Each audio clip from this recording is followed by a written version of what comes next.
Hola hermano, ¿cómo están? Bienvenidos nuevamente a este su programa 2000 años después. Estamos otra vez con un invitado recurrente que es de la casa, que es nuestro hermano Julio Ortega. ¿Cómo estás, Julio? Estimado Roquel, muy bien, gracias a Dios, contento, animado, tratando pues de salir adelante. Tú sabes cómo está la cosa frente a las dificultades, pero siempre el que tiene fe, tiene más que el que no la tiene. Eso es una certeza total, así que Sí. Y por supuesto, y como así mismo como dice que está superando FTV, también tiene que estar llevando adelante obstáculos.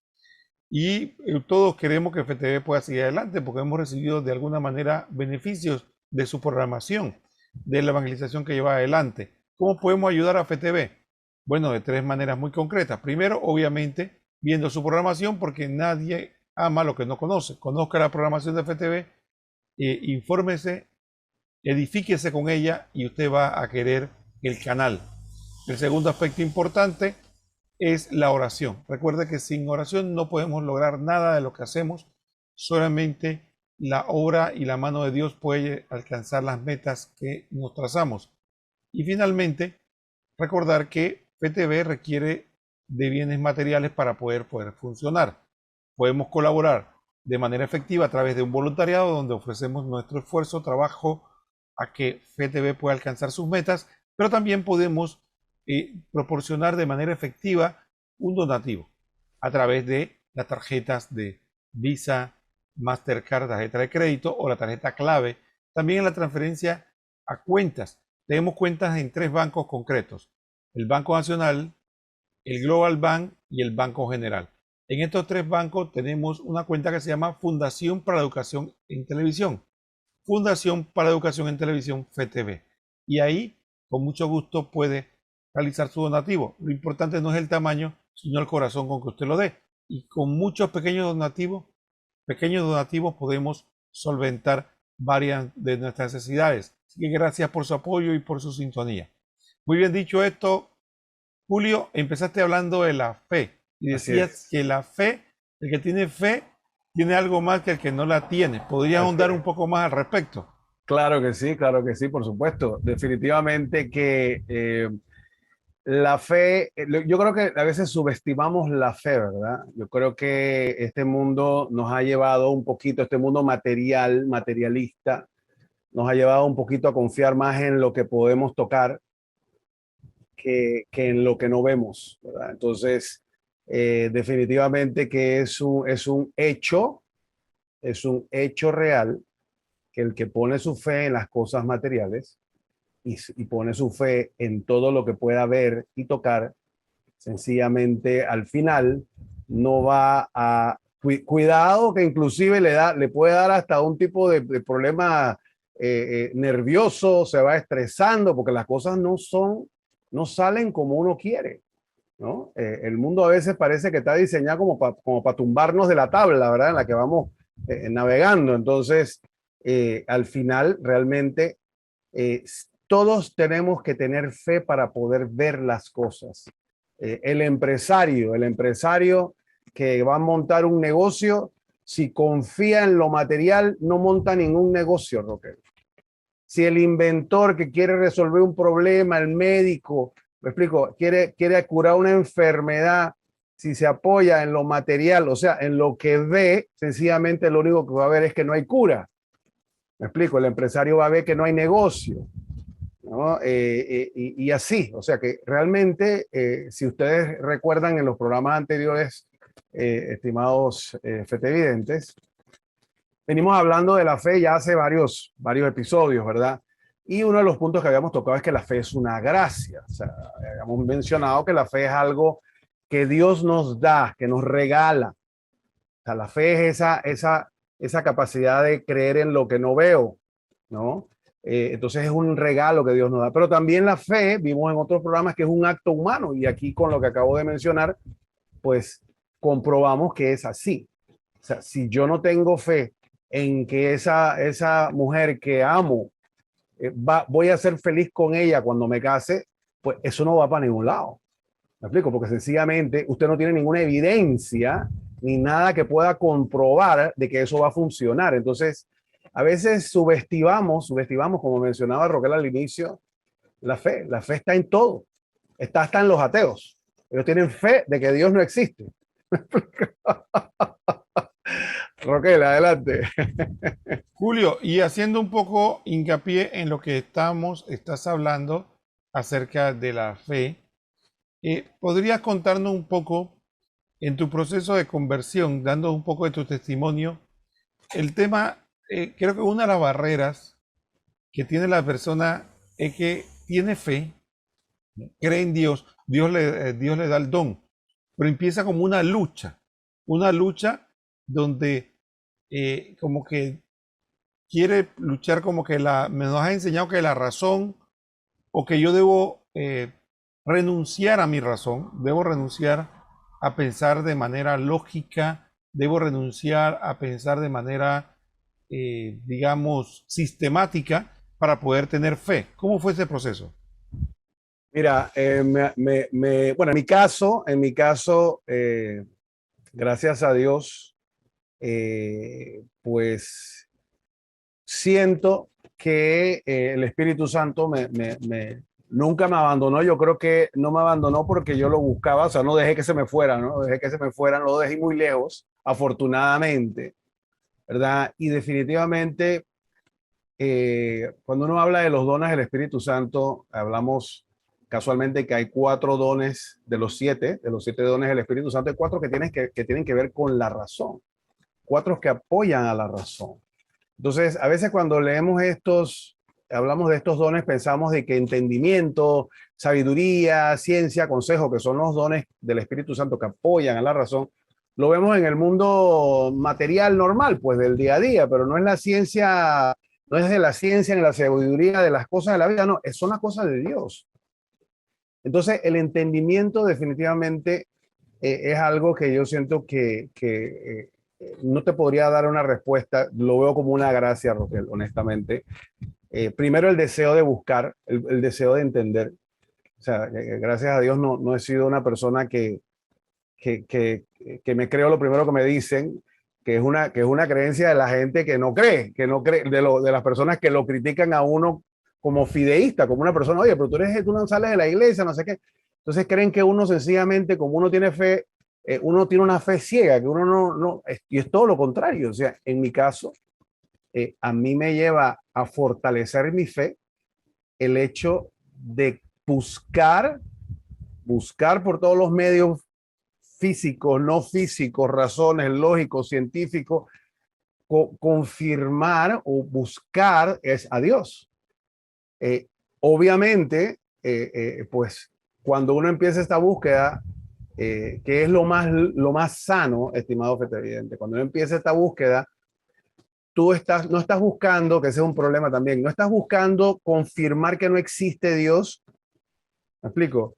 Ni de pronto confirmar que existe, o sea, tú tienes que entrar en esa búsqueda de una manera objetiva, imparcial, y te vas a ir topando con las cosas, ¿no? A mí me gusta mucho, por ejemplo, una frase que casualmente el catecismo, dentro de los puntos que vamos a tratar hoy, San Anselmo decía, la fe trata de comprender. Eso está en el 158 del catecismo.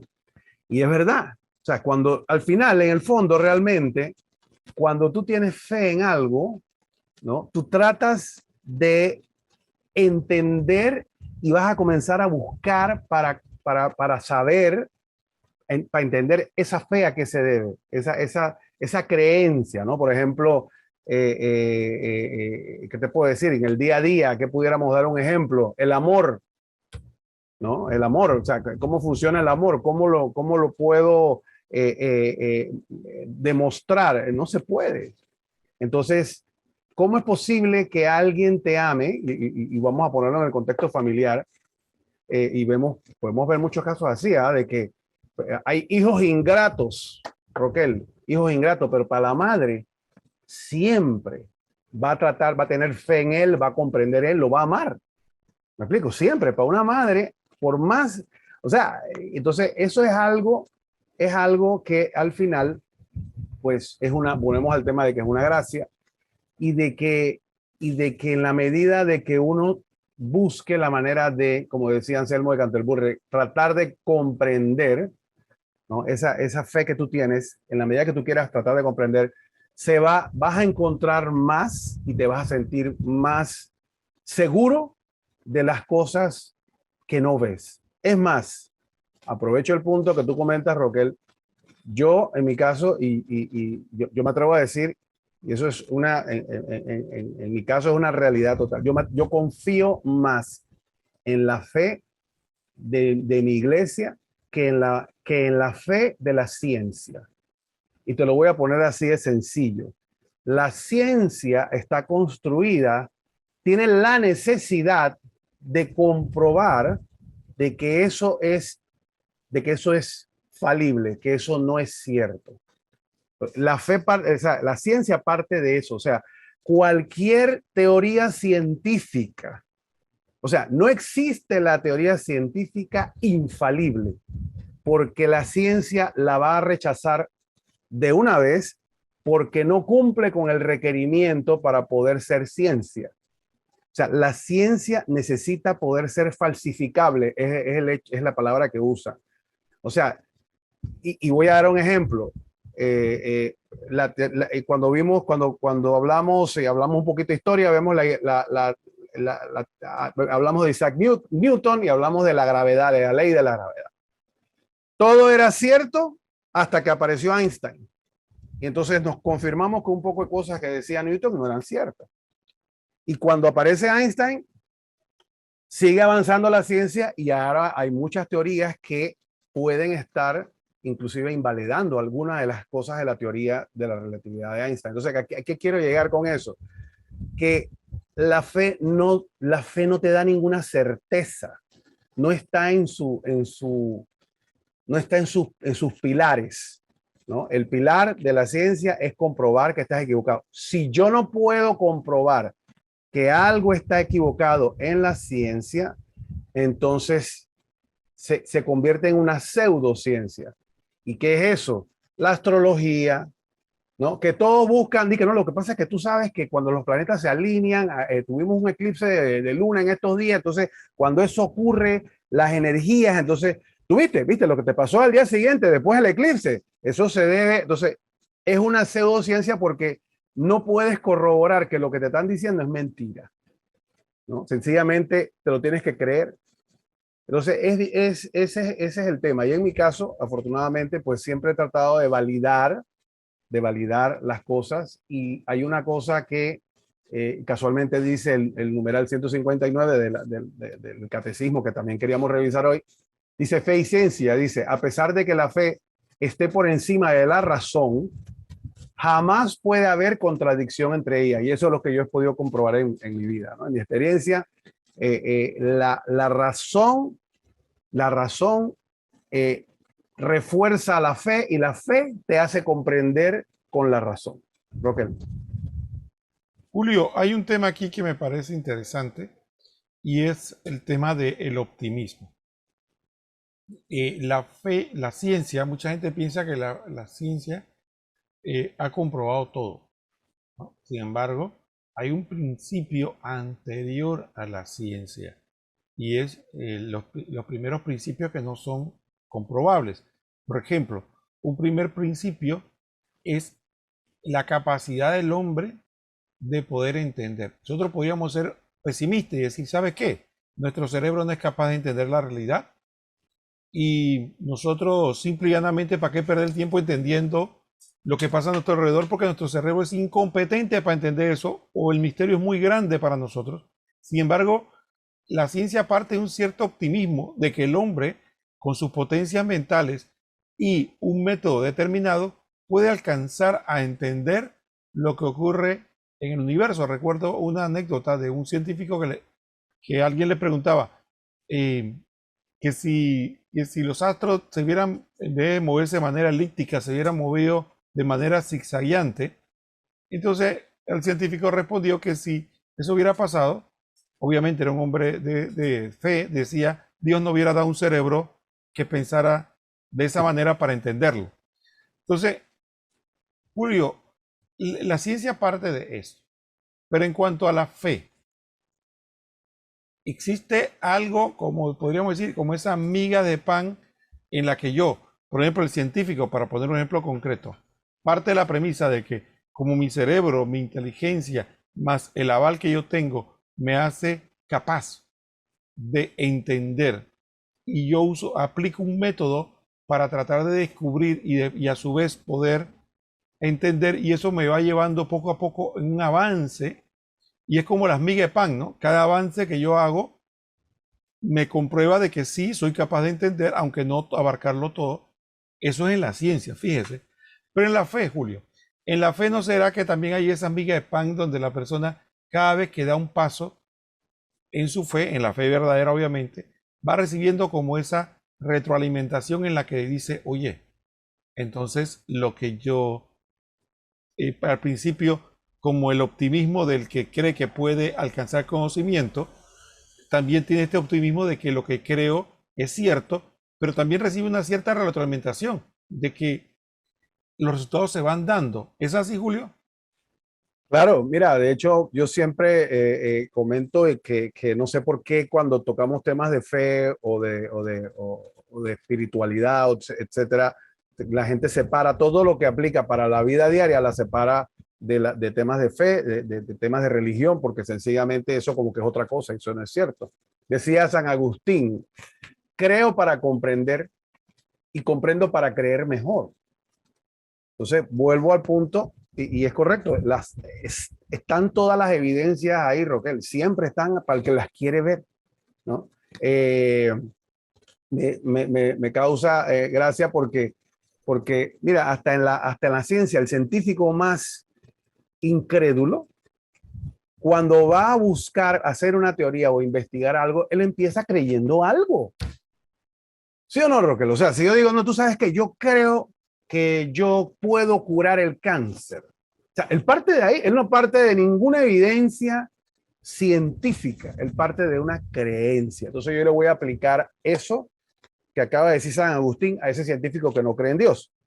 Entonces el científico cree para comprender. Entonces él se pone a investigar, a trabajar y a buscar y a hacer experimentos, ¿verdad? Y comienzan a salir cosas de esos experimentos y cada una de esas cosas que sale, entonces lo ayudan a comprender mejor para creer mejor. Entonces va encontrando que por ahí es la cosa o si no es la cosa. Entonces, al final de cuentas, efectivamente, mira, yo creo que aquí la respuesta a lo que tú comentas han sido lo que vimos en programas anteriores.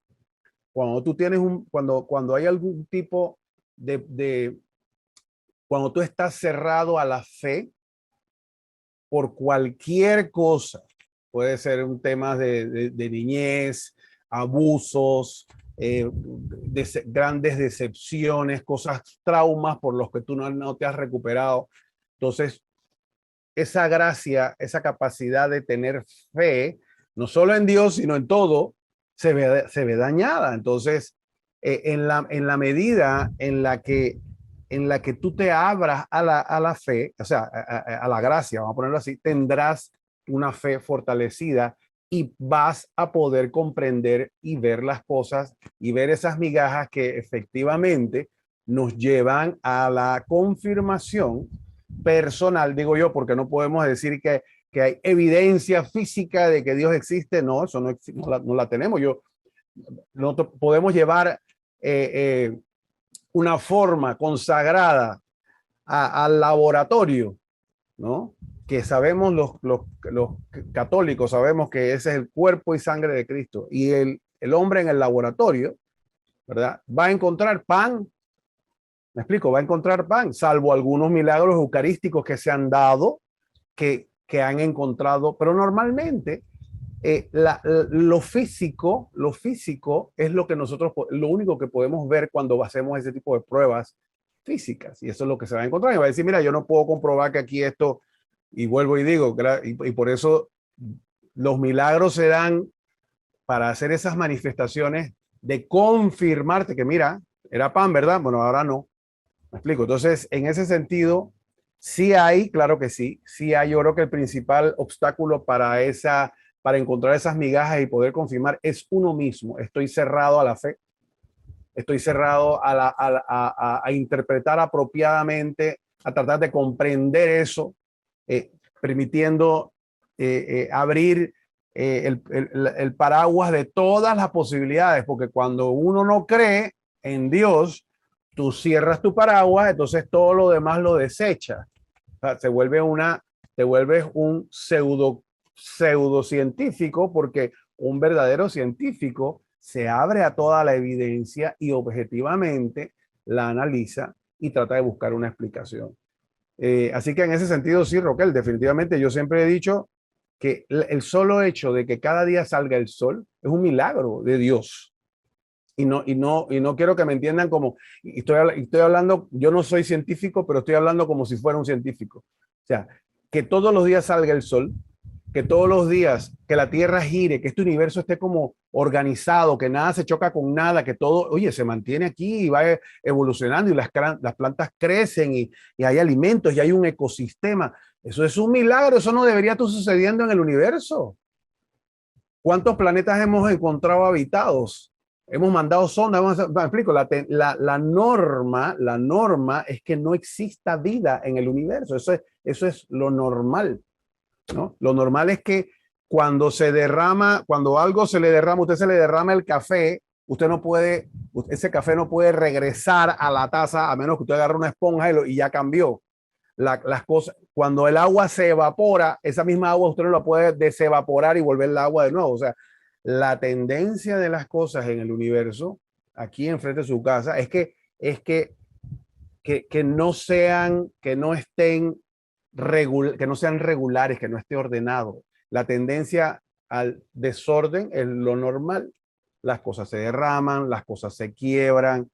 Entonces, eso, por ahí va la cosa, Roquel. Gracias, Julio. Lamentablemente se nos acabó el tiempo para la primera parte del programa. Vamos a hacer una pausa y después que continuamos, vamos a ver el tema del catecismo que nos mencionaste, porque parece ser que el catecismo sí aborda el tema de fe y razón. Así que vamos a la pausa y ahora continuamos.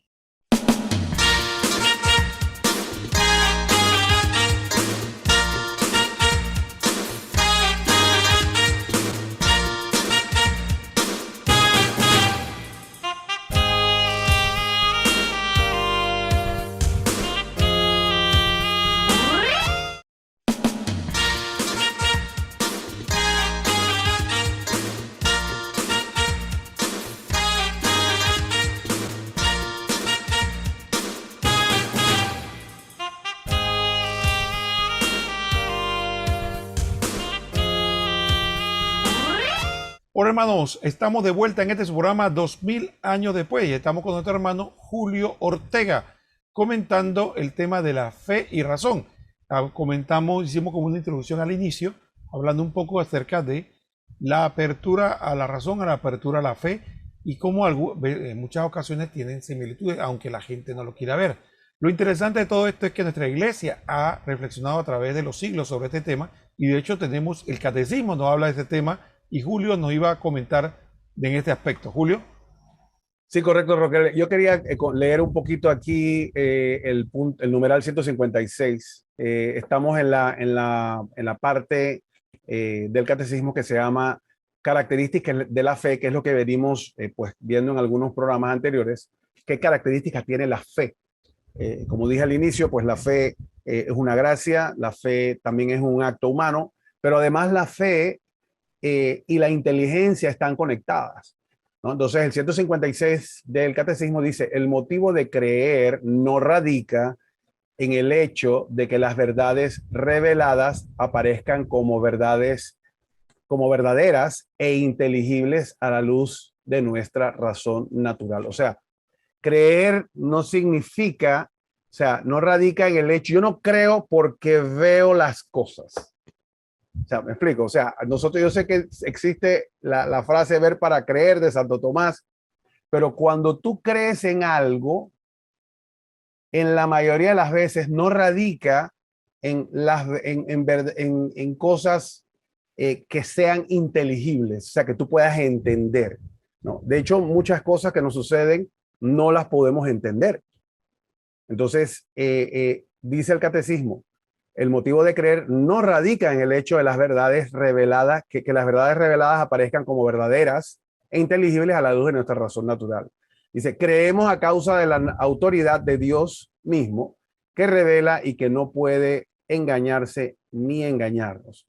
Sin embargo, dice, para que el homenaje de nuestra fe fuese conforme a la razón, ¿ok? O sea, para que haya esa coincidencia entre fe y razón, Dios ha querido que los auxilios interiores del Espíritu Santo vayan acompañados de las pruebas exteriores de su revelación.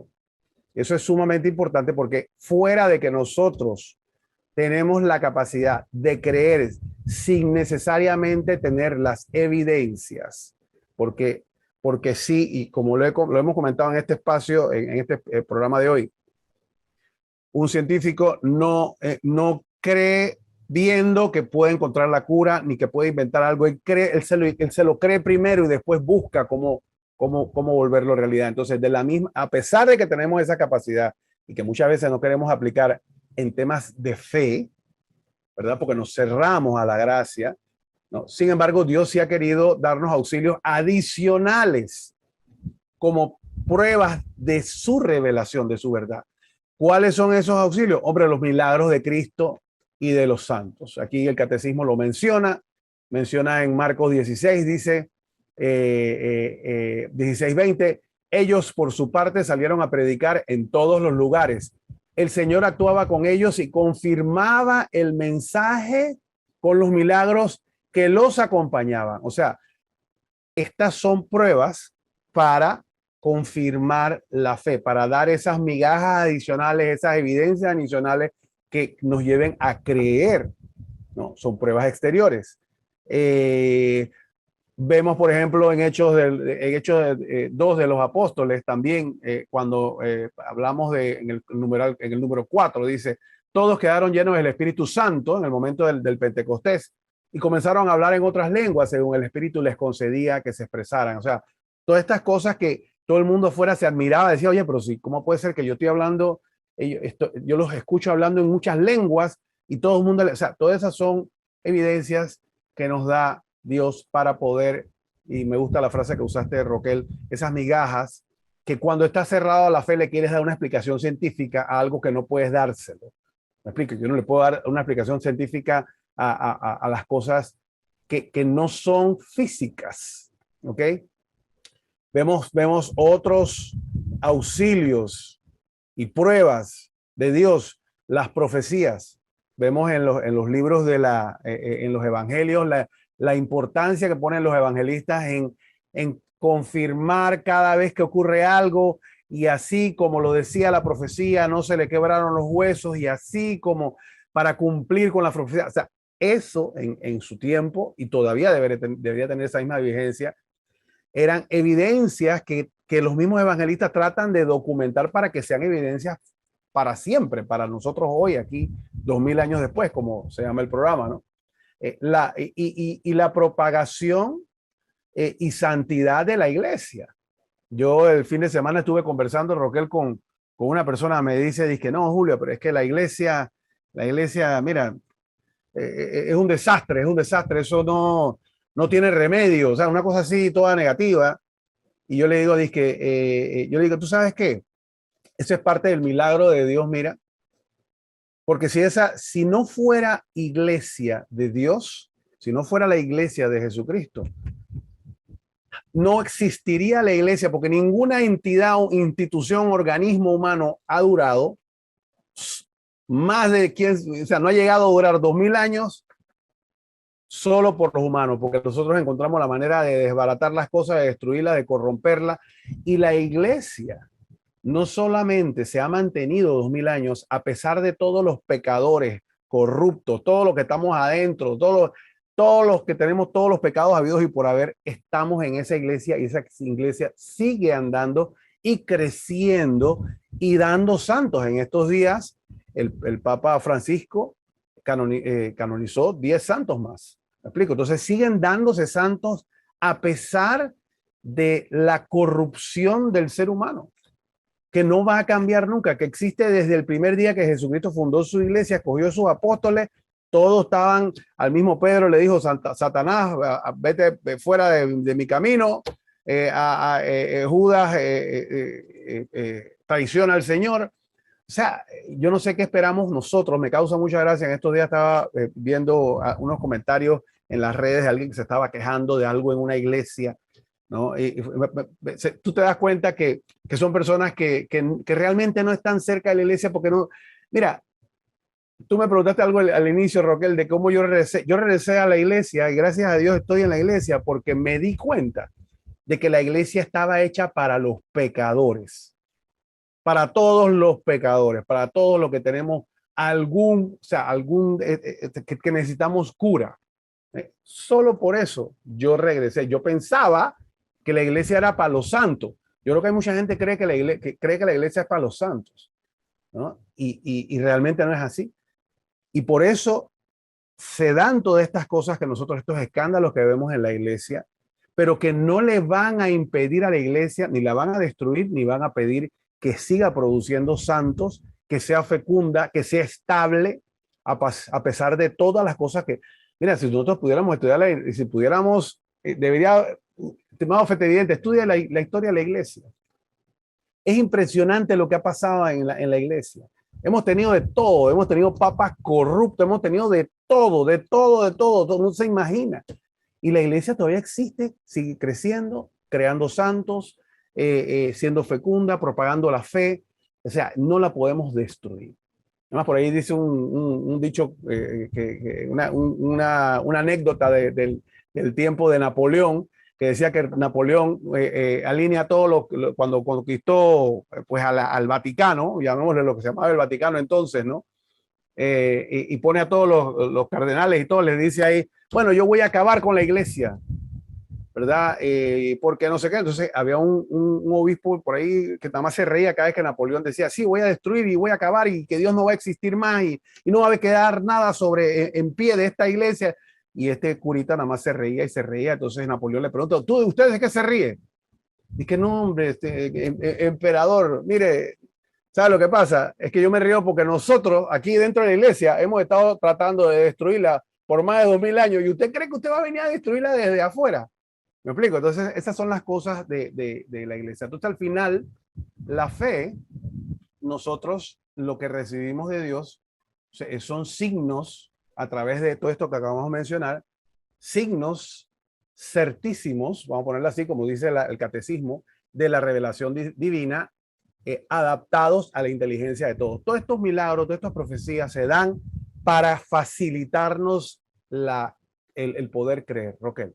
Julio, y uno de los aspectos que hace poco comentando con mi hijo, que estábamos hablando sobre este tema de la fe, y cuando leías el catecismo y hablaba de que la fe no viene por la capacidad que tenemos de entender los misterios que Dios nos revela, es precisamente que eso que a mucha gente le parece extraño es otro componente importante del origen divino. Porque, por ejemplo, solamente para mencionar dos ejemplos, en el Antiguo Testamento, el pueblo de Israel era un pueblo bastante primitivo y para ellos le hubiera sido muchísimo más sencillo creer en lo mismo que tenían los griegos, lo mismo que tenían los egipcios, en creer lo que tenían a su alrededor, hacerse un dios con forma cabeza de gato y forma de hombre, o como los griegos, con forma humana pero más elevado, pero crearse ellos mismos un Dios tan difícil de creer en esa época, invisible. Oye, pero qué cosa más difícil, ¿no? Creer, pero no se podría ser visible. No sería mejor haber puesto al sol de Dios. No, es que es invisible y no lo puedes ver. Y es más, los designios que él decide son incomprensibles, peor. Entonces dice, oye, qué ser humano se le hubiera ocurrido inventarse semejante fe. Eso hubiera sido algo.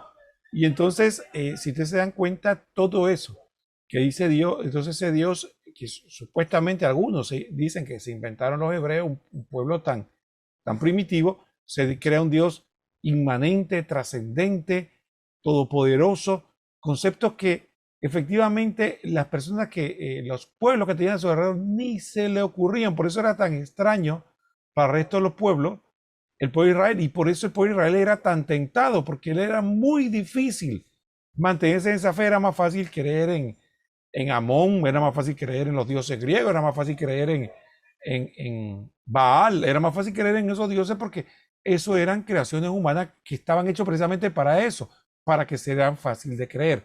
Pero si vamos al Nuevo Testamento, Julio, mira esto interesante. Van a predicar la nueva fe. Entonces, ¿qué van a predicar? En vez de predicar algo que sea creíble para los griegos, para los romanos, incluso para los propios hebreos, se empiezan a predicar de que hay un hombre que ni siquiera fue poderoso, sino un hombre que es un pobre hombre carpintero y que es Dios hecho hombre. Oye, analicemos eso, ¿cómo se vende eso? ¿No? Y encima, siendo Dios, se debe crucificar. No es que agarra y acaba con todos, sino que se debe crucificar. Y para colmo de males, entonces hay que predicar que resucitó al tercer día. Entonces eso a tal punto que Pablo, cuando predicaba eso entre los griegos, recuerda que fuera Areópago y la gente le dijo, mira, todo estaba interesante hasta que hablaste de la resurrección de los muertos. De eso ni nos hable, mira, hablemos eso después. Y finalmente quiero comentar algo bíblico, algo que me pareció interesante. Una vez dicen algunos que una de las demostraciones de que los apóstoles no se inventaron el texto bíblico es que hay cosas en el texto bíblico que no eran convenientes. Entonces dicen que una de las cosas que no eran convenientes era Getsemaní. Por ejemplo, si usted está diciendo que Jesús es Dios, el hijo predilecto del Padre, el obediente, y de repente se está en Getsemaní diciendo, Padre, si es posible aparte de mí este cáliz, pero que no se haga mi voluntad sino la tuya. Entonces como que al final como que no quería. Entonces eso ejemplifica un problema difícil de solventar, pero pasó. Y entonces ellos tuvieron que, a pesar de las dificultades, y tú muy bien lo mencionas, en la Eucaristía, entonces ahora enseñarle a la gente que encima de todo eso tiene que creer que Él se hace presente bajo la especie del pan. Entonces, haberse inventado un hombre eso, primero, no le da la cabeza para inventarlo. Y segundo, pensarse que eso que tan difícil de creer iba a tener éxito, se iba a propagar y la gente al final lo iba a creer.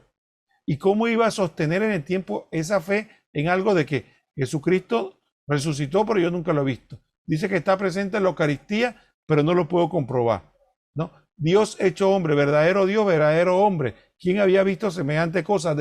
Compartía nuestras debilidades, pero era Dios todopoderoso. Y entonces, y nace de una mujer pobre de Israel. Recuerdo que uno de los debates era eso, ¿no?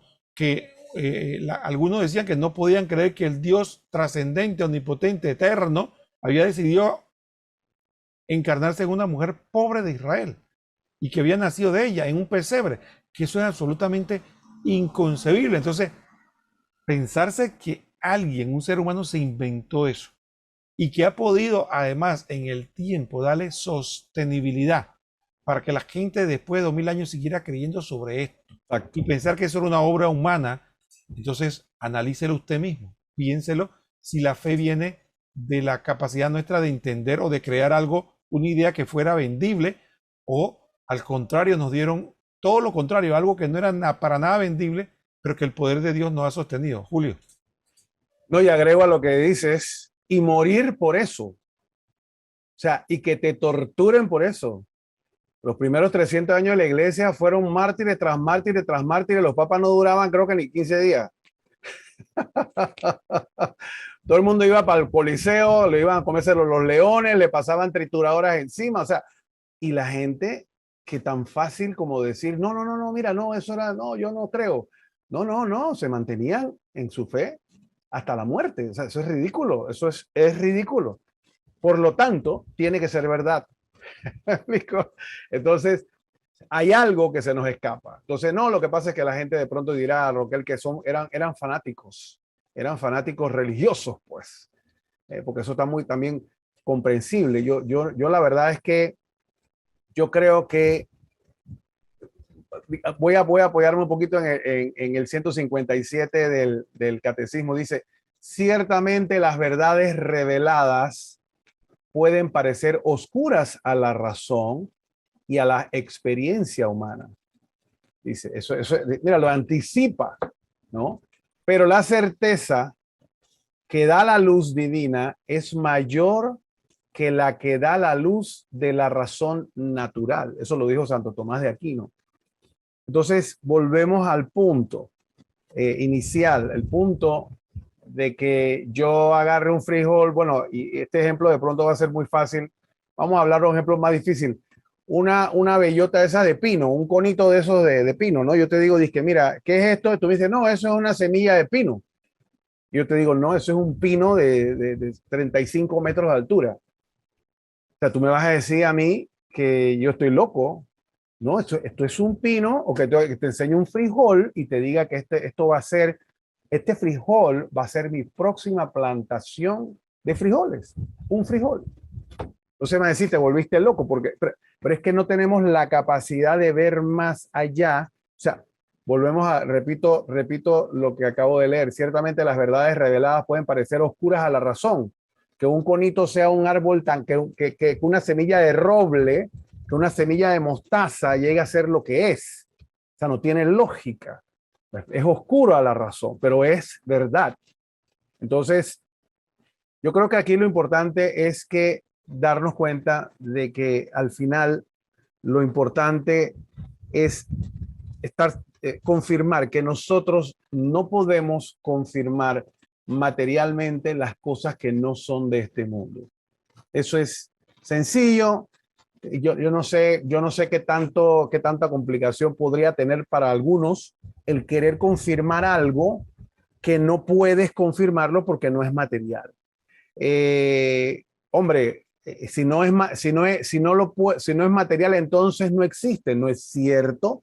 El amor no lo puedes confirmar. Ahora quieren los materialistas decir que el amor es una cosa química que ocurre en tu cerebro y que por eso tú sientes amor y por eso no, son emociones, la sabiduría, la inteligencia, eso.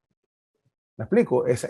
La belleza, o sea, esas cosas son cosas que no son materiales, que no puedes meter en un laboratorio, pero son reales, existen. ¿Me explico? Entonces, inclusive mencionaba John Henry Newman, decía, 10.000 dificultades no hacen una sola duda.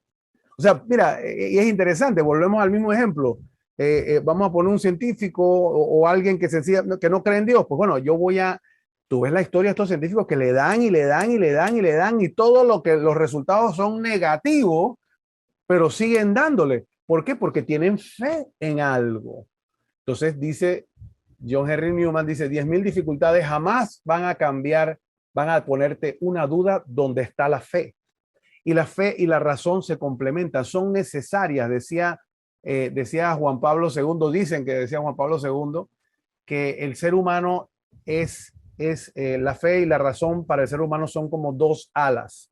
O sea, tú no puedes volar con una, ¿no? Tú necesitas el ala, una de ellas es la fe y la otra es la razón, y ellas se complementan, como vimos en el programa anterior. O sea, se alimentan mutuamente y hacen que tú puedas, como quien dice, te ayuden a entender esas cosas que no son visibles ni lo serán, y que te permitan a ti, a través de esa retroalimentación de fe y razón y fe. Repito la frase de San Agustín que me parece muy oportuna: creo para comprender y comprendo para creer mejor. Cuando tú te abres a la fe, te abres a creer, las respuestas te van a venir más fáciles. ¿Y por qué? Porque mencionábamos inclusive, como dijimos hace unos minutos, que están los dones del Espíritu Santo adicionales que nos manda pues Dios para poder fortalecer esa razón. Esos dones de los 7 dones, 4 son de razón. O sea, la iglesia no está en contra de la razón, al contrario. Entonces, dice el 159 de Fe y Ciencia, a pesar de que la fe esté por encima de la razón, jamás podrá haber contradicción entre ellas. Eso es una grandísima realidad. Y regresando a la pregunta que tú me hiciste a mí, una pregunta personal al inicio, eso fue. O sea, mientras más tú buscas, más, si estás abierto a la fe, más van a encontrar las evidencias, las razones para corroborar corroborar algo que no puedes corroborar físicamente ni podrás corroborar físicamente. Voy a hacer un paréntesis también, Roquel, para mencionar que ni siquiera en la ciencia, o sea, el universo nosotros lo que vemos no es ni una fracción, yo creo que es menos un 5% de lo que realmente existe, menos un 5%, yo creo que no tiene número. O sea, es una cosa .000 lo que nosotros vemos que consideramos universo. O sea, ¿cómo podemos nosotros creer cosas de la ciencia que van más allá del universo? Vienen las teorías de hoyos negros, todas esas cosas que se dan, que entre la fe y la razón es que podemos irlas encontrando y entendiendo. Pero a veces le ponemos mucha más fe a la ciencia porque pareciera que fuera algo que tiene evidencia, pero no hay evidencia para muchas de las cosas que la ciencia quiere comprobar. Roque. Bueno, Julio, lamentablemente se nos acabó el tiempo del programa y quedarían unos 2 minutos para que nos regales tu última conclusión. Gracias, Roquel. Bueno, yo diría que yo podría cerrar con el final del 159 que me gusta. Dice, más aún, quien con espíritu humilde y ánimo constante se esfuerza por escrutar lo escondido de las cosas, aún sin saberlo, está como guiado por la mano de Dios, que sosteniendo todas las cosas hace que sean lo que son. O sea, si tú te abres, tratas de, no te sesgas y te abres a la gracia, vas a poder recibir toda la información que estás buscando para poder creer mejor y convencerte de que Dios existe y que somos sus criaturas y que estamos en este mundo para hacer su voluntad, que es adorarlo y amarlo. Muchas gracias, Julio, por tu reflexión, y yo quisiera compartir solo unas palabras al final del programa. Fe y Razón fue una encíclica del Papa Juan Pablo II, y ahí fue que se cita la frase esa famosa. De ahí viene la frase de que la capacidad humana para entender la realidad está compuesta como si fuera de 2 alas para poder elevarse, que una es la razón y la otra la fe, que es la que nos permite entender la realidad. Si tenemos solo una, entonces no podríamos elevarnos a poder ver la realidad tal y como Dios nos la quiere mostrar. Bueno, ha sido un verdadero privilegio estar aquí con ustedes nuevamente en otro programa más, 2000 años después. Nos vemos próximamente en otro programa más, donde analizaremos diversos aspectos de nuestra fe interesante. No nos queda más que decirle que nos vemos próximamente aquí en FeTV, el canal de la misericordia, a esta misma hora, por este mismo día, por este mismo canal. Y le deseamos a todos que el Señor los bendiga.